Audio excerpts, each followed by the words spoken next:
Now we bring a discussion on steps and action plan to meet summer electricity demand. The participants are Narendra, Taneja, energy expert, and Sonu Sud, anchor. The government is taking all necessary steps to ensure that the electricity demand in the upcoming summer season is met. To ensure this, the Union Minister for Power and New and Renewable Energy, Shri R.K. Singh, has held a series of meetings with various stakeholders, emphasizing the need for ensuring zero load shedding during the summer season. To discuss this, we have with us energy expert Shri Narendra Taneja. Warm welcome, sir, to Akashvani. Thank you. Thanks for having me. So we'd like to know from, meeting summer season demand, especially when Indian Meteorological Department IMD has projected higher than normal maximum and minimum temperatures this summer in most parts of the country. How big a challenge is it for the government and power ecosystem of the country? Well, power is always a challenge because we are a fast-growing economy, and at the same time, as summer, sometimes the temperatures can go beyond 46 degrees Celsius in some part of the country. So therefore, the demand goes up. In some places, the demand goes up suddenly. But then at the same time, if you look at the history, the tradition is that, the Central Ministry of Power, they start working on it already from the month of February. So they start getting in touch. They start, basically asking the different states kind of their preparations, their plans, how much electricity they might need during the summer, and also in terms of coal, etc., because majority of states also generate their own power. So that's part of the kind of call it ritual, call it tradition. So that's very much there. And as you get closer to the summer, the preparation actually starts getting more intensified. So now since we are already in April and big parts of India is already experiencing summer. So therefore, this preparation is started, basically focusing on two things. Number one is government wants to make sure that the power generation by respective states, different states and all that is well taken care of. They don't have any kind of shortages in terms of coal in particular. B, of course, to make sure that once the power is generated, that the transmission and distribution is smooth and the connectivity with the grid, that is smooth. So these are basically two areas. As you know, that electricity is a state subject, especially when it comes to distribution. And therefore, but at the same time, the center plays a very important role in terms of policy, in terms of support to state utilities, and also power generation. Government of India companies like NTPC, NHPC, Solar Power Corporation, Nuclear Power Corporations are, some major producers of electricity in the country. So which means, but at the same time, buyers and the distributors are various states. So it requires a lot of coordination and cooperation between the central's entity and the state entities, including utilities. So all that is part of these discussions which I just referred to. And therefore, the power minister, calling for this meeting and all that is a tradition, but becomes very, very important. Government adopting this integrated approach to ensure that states with surplus power supply the same to states with power deficit through energy exchange, power grid, so that overall situation is comfortable pan-India. You feel that this is very, very complex logistics which will be successful, and we can hope that pan-India there will be a situation where there is smooth energy supply, smooth electricity supply?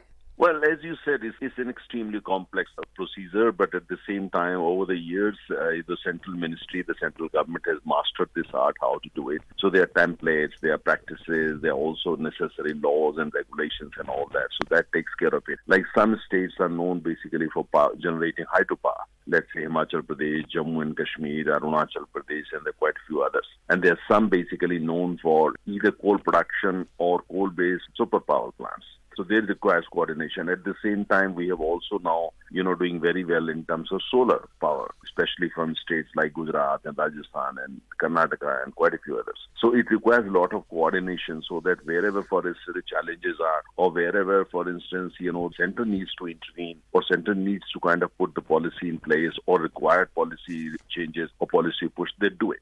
And at the same time, the important component of these are two. Number one is to make sure that, they make efficient use of coal, and B, to make sure that they make efficient use of electricity that is available. And wherever the surplus electricity is there, it flows smoothly through the grid system to the states where it's needed more. There are some states, they are acutely power deficient, while there are other states which are power surplus. So to work on the economics of this thing so that it's profitable for both, at the same time to make sure that, electricity is available to every single consumer, whether you're a domestic consumer or you're an industrial consumer. So that is all done. So we are, in terms of power generation or installed power capacity, we are among the top 3 in the world now. And wherever there are challenges very often are on 2 fronts. Number 1, coal shortage, sometime it happens. And B, the power disruptions in the transmission. Now the new technology has been deployed, and the railway system has become far more efficient, to carry coal from one place to another. And at the same time, the overall transmission and distribution system in the country has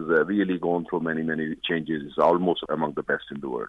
Expanding on that the advantages of the planned maintenance of power plants being shifted. Basically what happened that, so this is how it's coordinated so that, as the monsoon progresses towards the north and the western part of the country, is synchronized in such a way that power is made available using the national grid to northern states more. Or when, for instance, they start raining heavily in the north, and if there are parts of the country, so the power is basically made available there. So that's basically how it's done. Now the new system is very clear, in terms of, so that because in summer when you need the maximum power, that means the government wants that all power plants across the country, whether you are nuclear or you are coal or you are hydro, that you just basically focus on generating power, because that is the time when maximum power is required. So in terms of whatever you need to do, whether you need to kind of, maintenance, etc., sometimes you need to shut down the power plant maintenance, etc., or other infrastructure within the power plant, compound, that they should be shifted to monsoon. Don't do it in the summer. So summer, you basically focus only on one thing, that's producing power.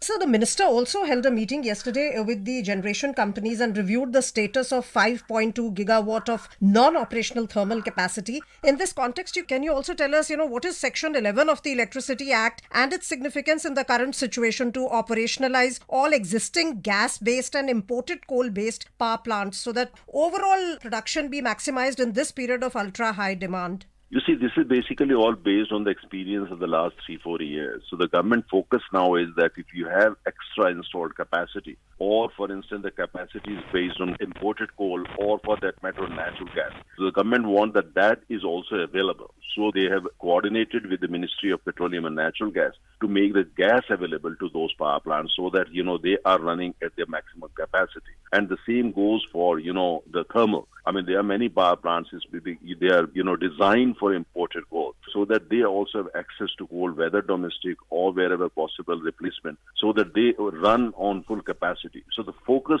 if you using different regulation is this, that if you have installed capacity or if you have the capacity, no power plant should actually be underperforming, under-generating for want of oil, for want of gas, or for want of imported coal. So that is broadly speaking for the benefit of your audience, I'll say. Just making sure that every single megawatt installed is put into generation. Can you tell us about the importance and scope of boosting renewable sources of electricity, like you were mentioning, solar, wind, hydroelectric, to further smoothen the supply situation in the long run and also meet our climate change needs of the goals that we have of energy transition? Well, it's an interesting question. You see, when you look at our country, the size of our country, the size of our population, and the fact that we are among the fastest growing economies in the world, and we are the fastest growing large economy in the world, for all that, you need electricity. And without power, you can't sustain any of these achievements, call it agendas. When you look at the present situation, roughly 65 to 67% of electricity is still coming from coal. Coal is domestic source, largely speaking, but at the same time, we all know that coal contaminates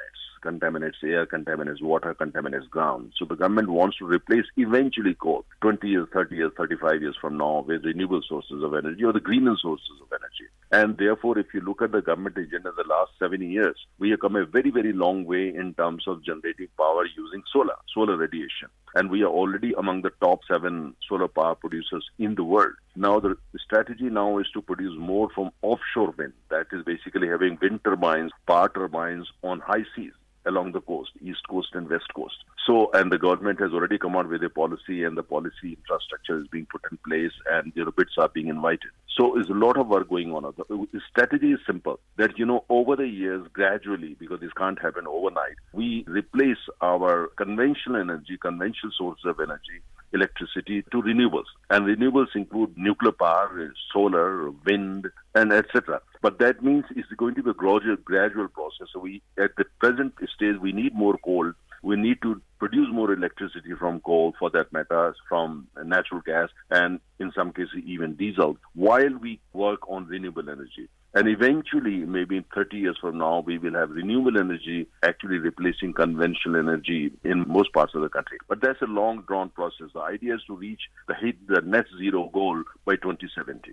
So the importance of uninterrupted power supply for households, industry, agriculture, in fact, the entire economy cannot be emphasized enough. What would you say? How has the situation evolved over the years in this direction? Well, they have come a very, very long way. I mean, look at, for instance, the installed power capacity in India used to be in the region of 230,000 megawatt. Today, we are roughly 440,000 megawatt. And at the same time, you go anywhere and everywhere, practically, you have electricity available now. Every single village now has been connected with power, and every household is being connected with power. And at the same time, when the government has now come out with this plan in the last budget, that's to encourage, incentivize, solar panel. Basically, you own your own power plant on your rooftop, and government has announced, financial incentive for that. So the whole strategy is very simple, just to make sure that every household has access to sufficient and affordable electricity. And I think if you look at it in terms of where we stand today and where we were, let's say 10 years ago, 8 years ago, even 7 years ago, I think we have come a very, very long way. Today, we are among the top 3 power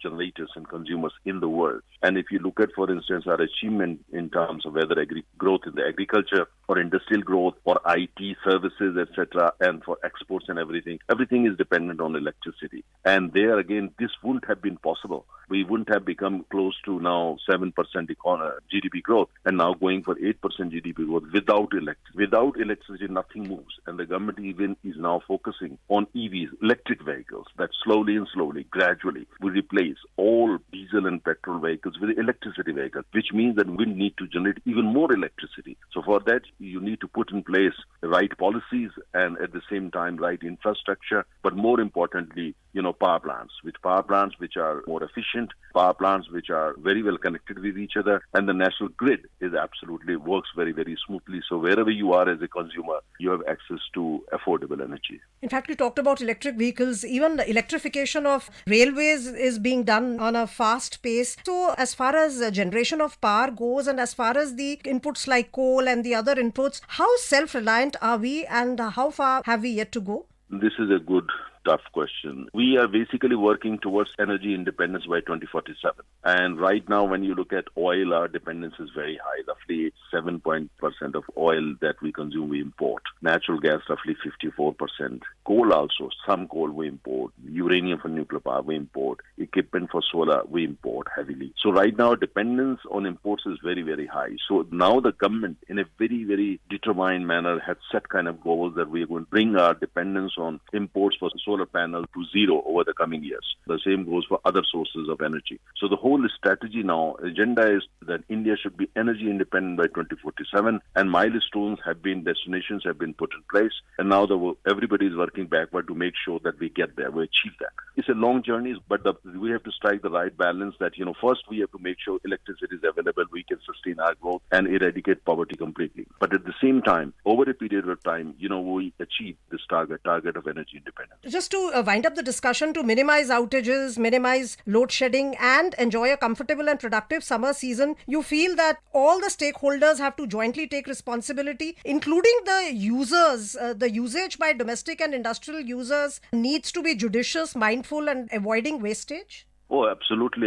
Power conservation is very, very important because this is the government is doing what the government is doing. State governments are doing what the state governments are doing. Private sector is doing what the private sector is doing. But at the end of the day, the consumer is the most important stakeholder. If the consumer wants, affordable energy and at the same time, reliable energy, is important that they also play their due role. So if you are not in the room, don't switch off bulb there or air conditioner there or cooler there, whatever it is. At the same time, use electricity more prudently so that when you don't need it, maybe you can afford it, you can pay for it, but when you don't really need it, it's available to the one who actually needs it. So I think it's very, very important that one is a responsible consumer of electricity. Thank you so much, Mr. Taneja, for this inspiring discussion. You were listening to a discussion on steps and action plan to meet summer electricity demand. The participants were Narendra Taneja, energy expert, and Sonu Sud, anchor. This program was produced and presented by the News Services Division of Akashvani.